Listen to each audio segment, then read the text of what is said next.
Last season, Josh Smith helped eliminate the Clippers from the playoffs. Last week, the Clippers announced that they have signed Smith to a one-year contract. A source told ESPN's Chris Broussard that Smith chose winning in a defined role over money. What chances do you give the Clips to win the West now, Stephen A.? Well, just a slightly better chance that originally existed before this deal happened. I think that Josh Smith is a talent. I think it never hurts to add him to your squad. I also thought he had a bad rap once he ultimately departed Detroit and left for Houston, because the belief was that he was somebody that was difficult to work with, and that simply wasn't the case, to be quite honest with you, from what my sources tell me. He thought that he was going to be playing a different role, and that didn't turn out to be the case. And then they acted like he had a problem coming off the bench when he didn't have a problem coming off the bench. So whatever you believe in that regard, he goes to Houston, helps them get to the Western Conference Finals. His performance in that Game 6, overcoming a 19-point deficit and basically running the Clippers out of the building on a 49-15 run they still haven't recovered from, this guy can make some noise. And remember, when they go small, as they tend to do in the West, having Josh Smith on the court with a Blake Griffin may be something that's very, very helpful in the event that DeAndre Jordan can't be on the floor for you because of his free throw shooting. So I do think it helps, but do I think it's enough to offset what the Spurs have done or the Golden State Warriors with their championship? I don't believe so. Or the Houston Rockets, for that matter. Yes. It hurts Houston because he was with Houston. Yeah. So I'll give you this. The Clippers have officially become the most interesting team in all of pro basketball. I can't wait. I'll be watching. Best in the West? I don't know. This is a volatile mix. And I get you about Josh. Maybe he did get a bad rap. That's all I ever heard and read was he can be difficult to coach. But with the Rockets, boy, he was really good and really coachable. So I got to give him that. But now, if he's sharing time, splitting time a little bit with Lance Stevenson, who also can be a little difficult on occasion, don't you think that's a tough mix for Doc? No. If anybody can pull it off, Doc can pull it off. No, I don't believe that, because I think that Josh you're going to use at the 4 and you're going to use at the 4 spot. I think he's going to play more the 4 and the 5 as opposed to the 3 for the Los Angeles Clippers, where Lance Stevenson will play the 2 and the 3 when they go small, and Josh will play the 4 and the 5 if and when they go to, or the 4 or the 5 if and when they go small. Okay, but my point is, if both Josh and Lance wind up with some reduction of minutes where they're not playing as much as they think they deserve to play, could that not create a little sort of below the surface friction for the Clippers? I don't think so, because Lance Stevenson, he's messed up. He shouldn't have left Indiana. He went to Charlotte with Clifford and MJ there. And now this is perceived to be his last chance. If Doc Rivers makes the decision that he can't work with Lance Stevenson is going to be nuclear to a lot of teams in the NBA. True. So he had better be on his best behavior and ready to play, because his career may very well be on the line. Bottom line, on paper, wouldn't you agree the Clippers are way better than they were even last year with this added I think depth? They're better. I think they're better now, way better. I think they're better. But Paul Pierce, I love that move. Yeah, that's true. That will help a lot. Absolutely. Absolutely. We'll see what Coach Rivers doctors up. That's my one-liner for the day. This is a zinger, right? No, I like it. I don't even get a sympathy laugh? No. No. Okay, I'll work on it. I'll work on it.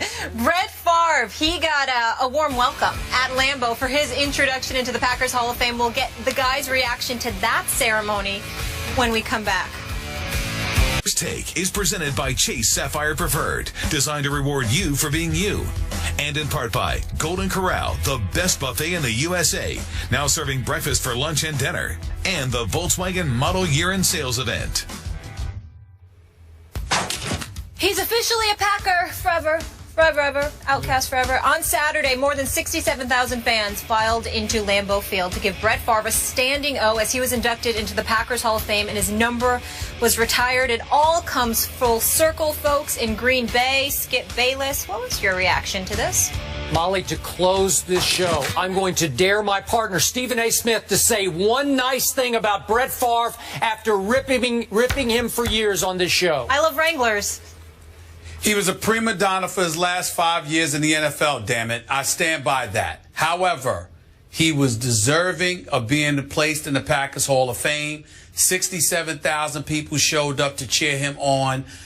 It just speaks to his greatness, his Iron Man tendencies, all the greatness that he did. Future first ballot Hall of Famer, nothing to debate about. He deserved everything he received this weekend, the accolades, the cheers, the affection, and everything. Regardless of what I said about him, and I stand by it, it doesn't take away from the greatness he displayed and the affection he earned. I'm happy. Do I see a little tear in the corner of your eye, Stephen A. Smith? But he would deserve it if I was capable of it, because he does deserve it. Thank you. You enjoy NYC, 10 a.m. Eastern. We're back on the Deuce, ESPN2. The old ball coach, Steve Spurrier's here. Blew up last night with more moves in the West. The Rockets agree to a deal for Nuggets point guard Ty Lawson, according to Mark Stein in multiple reports. Denver will acquire a package of non-guaranteed contracts and a projected future first-round pick. The Nuggets will also send a 2017 second-round pick to Houston with Lawson, who is currently in rehab in L.A. after his second DUI arrest this year. Gentlemen, what do we make of this trade? Mr. Smith, we'll start with you.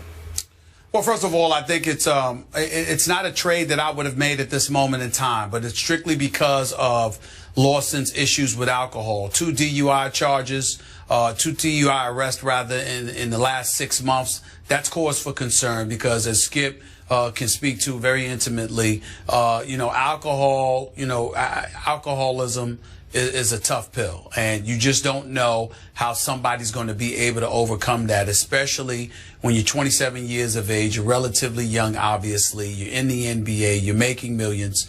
Ty Lawson's going to have a tremendous battle ahead of him. I like the fact that it's in Houston because of John Lucas and his clinic and the wonderful work that he's done from a rehab perspective with numerous athletes throughout the last couple of decades, to be quite honest with you. So I applaud that. I know they're hoping that Ty Lawson will work with him.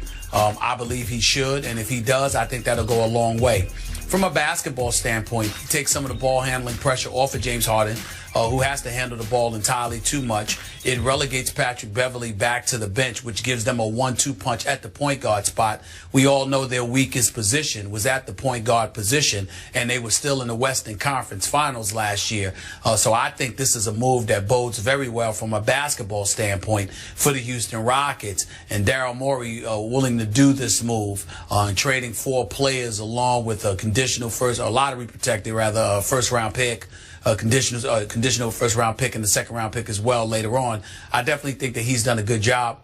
It's an upgrade, but the concerns that I have for Ty Lawson and that alcohol, that's something that none of us can ignore. I hear what you're saying.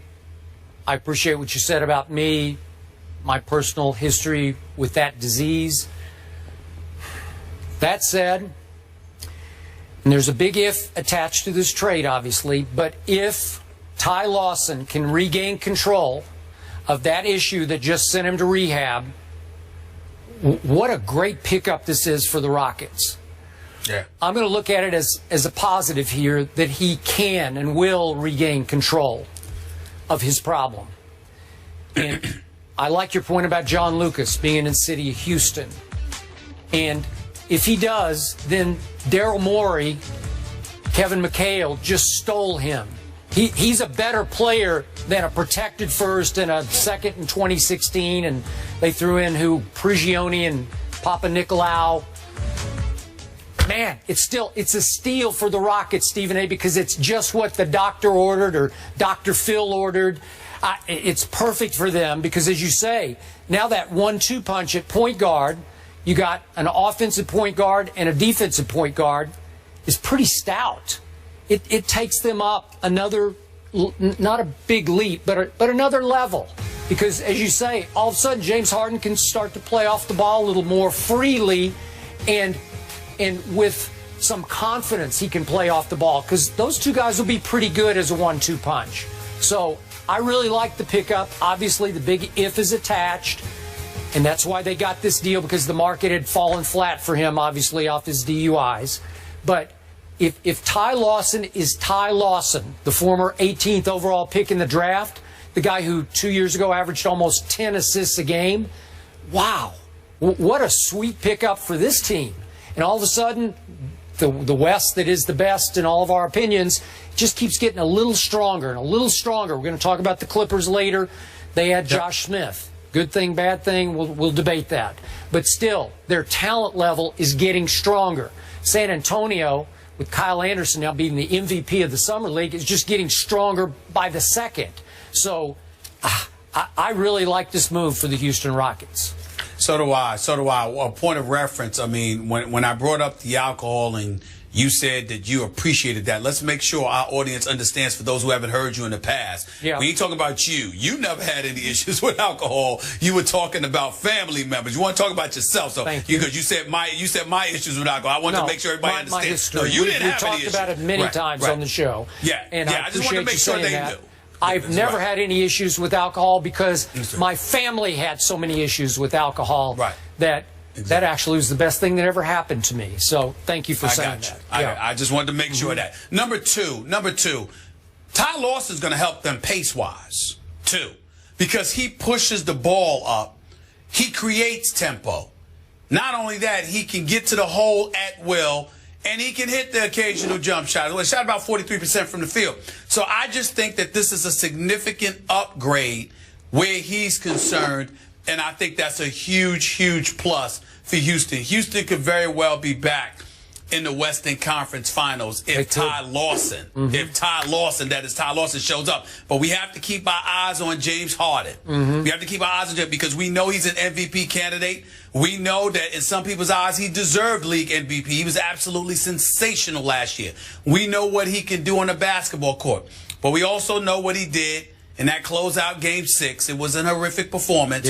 And now he's making news for other reasons, which I ain't none of my business, but people are putting in the news as personal life. And I just, it could be distractions. Okay? Ain't nothing lawless or anything like that going on. But distractions can creep up. Okay? And he's going to have to watch that because he's still chasing the championship. That's about it. I think collectively we all hope it's a fresh new start for him there in H-Town, both personally and professionally. After the break, he is a 5-time SEC champion and a 4-time national champion. Alabama head coach Nick Saban is here and will join the test. Roll Tide.